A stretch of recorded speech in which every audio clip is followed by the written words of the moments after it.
Boys, this is state government lesson, second part. The state legislature. The constitution provides a legislature for every state. Most of the states have only unicameral legislature, that means legislative assembly. What is the meaning of unicameral? Uni means one, only one legislature, that means legislative assembly. Some state has bicameral legislatures. Bi means two, that is both legislative assembly and legislature. Example: Bihar, Karnataka, Maharashtra, Uttar Pradesh, Andhra Pradesh and Telangana. The lower house, legislative assembly, represents the people of the state. The upper house. What is lower house?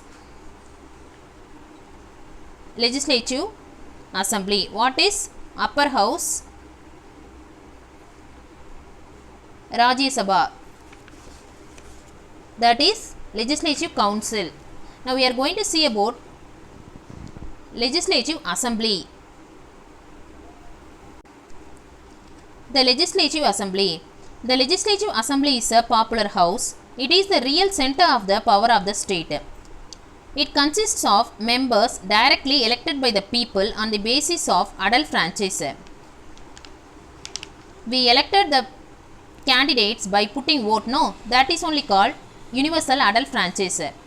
The strength of the assembly varies from state to state, but this strength varies from state to state depending on the population. If the population is very high, the strength is very high.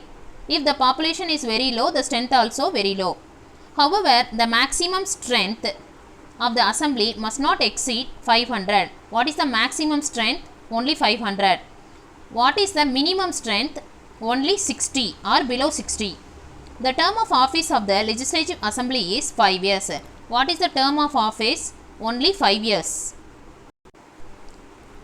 Cabinet and cabinet committees. A smaller body called cabinet is the nucleus of the council of ministers. Meaning of nucleus is center or heart. A smaller body called cabinet is the heart of the council of ministers. What is the heart of council of ministers? Cabinet. It consists of only the cabinet ministers. It is fully consisting only the cabinet ministers. It is the real center of the authority in the state government. It is the major authority or real authority or center of the authority of the state government. It is fully consisting the members of the parliament or MPs of the parliament. There are two types of cabinet committees. They are standing committee and ad hoc committee.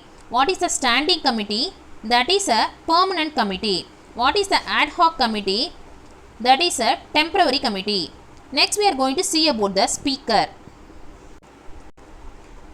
Boys, who is our speaker?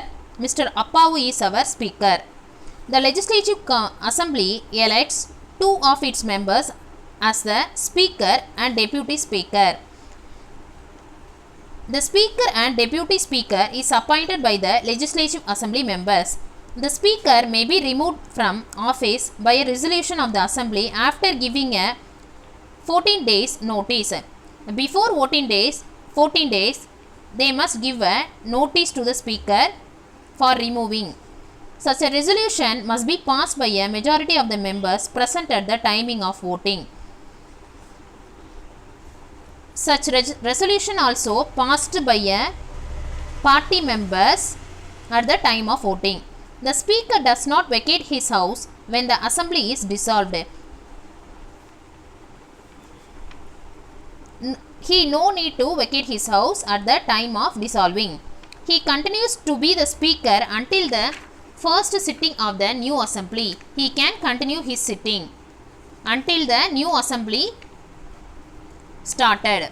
While the office of the speaker is vacant, the deputy speaker performs his functions. If the post is vacant, who performs as speaker?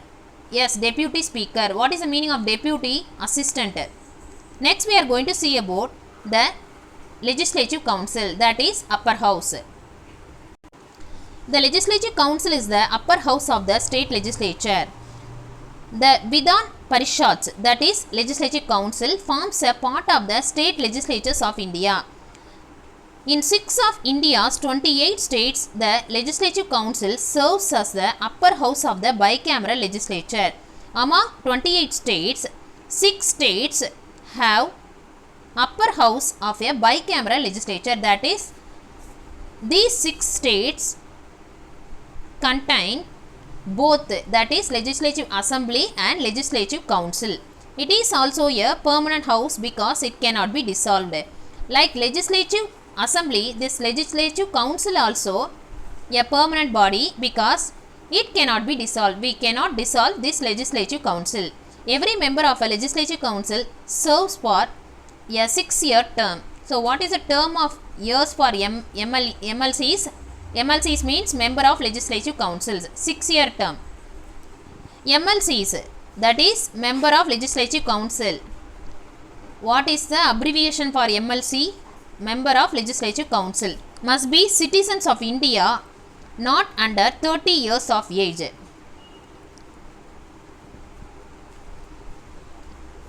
Next we are going to see about the chairman. Boys, who is our chairman? Mr. Venkaiah Naidu is our chairman. The chairman is the presiding officer of the upper house. Who is the presiding officer of the upper house? The chairman is the presiding of the officer of the upper house. The members elect a chairman and deputy chairman. What is the meaning of deputy? Assistant. The chairman and the assistant chairman among themselves. Like Legislative Assembly, this Legislative Council has chairman. The members elect a chairman and a deputy chairman among themselves. These members elect the chairman and assistant chairman among themselves by voting system. In the absence of the chairman, the deputy chairman officiate the functions of the Legislative Council. In the absence of the chairman, who will take over the functions of the Legislative Council? Deputy chairman take over all the functions of the Legislative Council. Abolition or creation of Legislative Councils. Article 169 deals with the creation or abolition of Legislative Council in a state. So, which article provides abolition and creation? Article 169. Article 169 holds that if the state legislative assembly passes a resolution by a majority party of not less than 2/3 of the members present and voting and by the majority of total strength of the house. What is the meaning of resolution? Decision. So, Article 169 holds that if the state legislative assembly passes a decision by a majority not less than 2/3 of the members present. So, how many members must vote for support? 2/3 of the members must vote. That is one. After that only one law or one bill passed. Functions of the state legislature. There are 3 powers. They are legislative powers, financial powers, controls over the executive. First we are going to see about legislative powers. Legislative powers. The state legislature can pass laws on all subjects mentioned in the state list as per the constitution. This state legislature can pass all bills. It can also pass laws on concurrent subjects. Meaning of concurrent is parallel, equal subjects. The state made law in a concurrent subject will become inoperative. Inoperative means not working. The passing of bill into law follows the same procedure. So, they follow the same rule for passing of bill also. Financial powers. It controls the finances of the state. The lower house enjoys greater power than the upper house. So, according to this, lower house, that is Lok Sabha, enjoys the greater power than upper house, that is Rajya Sabha. Money bills can be introduced. Money bills can be introduced in Rajya Sabha, but after the getting signature only, these money bills passed in the parliament. No new tax can be levied. no new tax can be collected. Controls over the executive. It controls the executive. The Council of Ministers is responsible to the Assembly. The Council of Ministers is fully responsible for this legislative assembly. Next we are going to see about judiciary of state. The institution of High Court originated in India in 1862 when the High Courts were set up in Calcutta, Bombay and Madras. In 1862, High Courts were set up at Calcutta, Bombay and Madras. After 1950, a High Court existing in a province became the High Court for the corresponding state. The Constitution of India provides for a High Court for each state. Our Constitution also provides this opportunity. What opportunity? High Court for each state. The state of Punjab and Haryana and the Union Territory of Chandigarh have a common High Court situated at Chandigarh. So, these three states have a common High Court. That common High Court situated at Chandigarh, Punjab, Haryana and Chandigarh. The High Court of Guwahati is common for 4 northeastern states: Assam, Nagaland, Mizoram and Arunachal Pradesh. Delhi, though not a state, has its own separate High Court. Delhi is not a separate state, but Delhi has its own High Court. Every High Court has a Chief Justice and a number of judges. All High Courts has a Chief Justice and number of judges. The number of judges varies from state to state. These number of judges varies from state to state. The number of judges of each High Court is determined by the President. These judges' numbers determined by the President. Determined by whom? Determined by the President. At present, there are 25 High Courts for 28 states. We have 28 states. For 28 states, we have totally 25 High Courts.